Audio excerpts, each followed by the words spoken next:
নির্বাচন কমিশন আমাদের July August আন্দোলন চলাকালে আইজিপি ছিলেন চৌধুরী আব্দুল আল মামুন। সে সময় ছাত্র জনতা হত্যায় মামুনের বিরুদ্ধে শতাধিক মামলা হয়েছে, তদন্ত চলছে শেষ পর্যায়ে।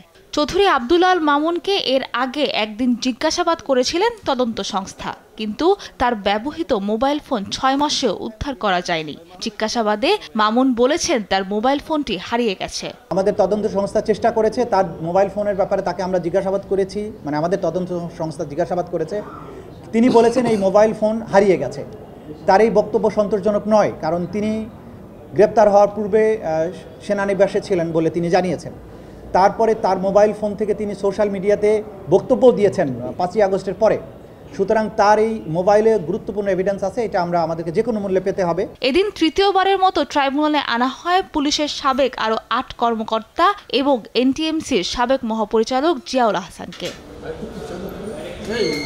এরপর শুরু হয় শুনানিতে চিফ প্রসিকিউটর আদালতকে জানান, ছাত্র জনতার আন্দোলনকে নির্মূল করতে সাবেক প্রধানমন্ত্রী ও স্বরাষ্ট্রমন্ত্রীর নির্দেশনা বাস্তবায়ন করেছেন সাবেক আইজিপি মামুন সহ পুলিশের এই ঊর্ধ্বতন কর্মকর্তারা।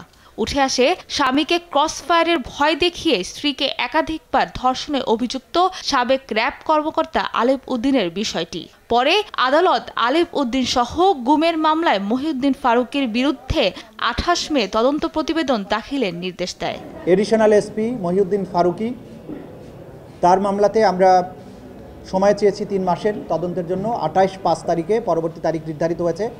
তার বিরুদ্ধে অভিযোগ হচ্ছে তিনি অসংখ্য মানুষকে গুম করার সাথে জড়িত এবং গুমের শিকার ভিকটিমদেরকে তার অফিসে এবং বিভিন্ন আয়নাঘরে নির্যাতন সেলে অমানবিক নিষ্ঠুরতম পন্থায় নির্যাতন করতেন। আসামি আলেপ উদ্দিন, এডিশনাল এসপি, সাবেক র্যাবের একজন কোম্পানি কমান্ডার। আলেপ উদ্দিনের অভিযোগ সবচাইতে মারাত্মক। তিনি অসংখ্য মানুষকে গুম এবং নির্যাতন করার সাথে জড়িত। আজকে এই ট্রাইব্যুনালের কক্ষে আপনারা দেখেছেন, আমার পেছনে অনেকে দাঁড়িয়ে আছেন, যাদেরকে আলেপ উদ্দিন অপহরণ করে গুম করে বছরের পর বছর আটকে রেখেছিল। তাদেরকে নিষ্ঠুরতম পন্থায় নির্যাতন করেছিল, ইলেকট্রিক শক দেয়া, চোখ বেঁধে রাখা, উল্টো করে ঝুলিয়ে পেটানো, বিদ্যুতায়িত করা, এবং সবচাইতে মারাত্মক যেটা করেছিলেন যে একজন আসামিকে গুম করে রাখার সময়ে তার স্ত্রীকে, তার বিশ্ববিদ্যালয়ে পড়ুয়া স্ত্রীকে তার স্বামীকে হত্যার ভয় দেখিয়ে তাকে বাধ্য করে একাধিকবার রমজান মাসে রোজা ভাঙিয়ে তাকে ধর্ষণ করা হয়েছে। এই তথ্য প্রমাণাদি আমাদের কাছে এসেছে।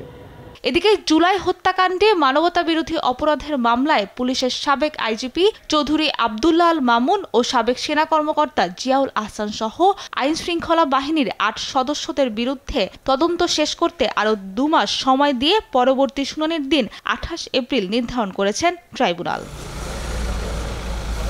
সাবরিনা মজুমদার, দেশ টিভি, ঢাকা।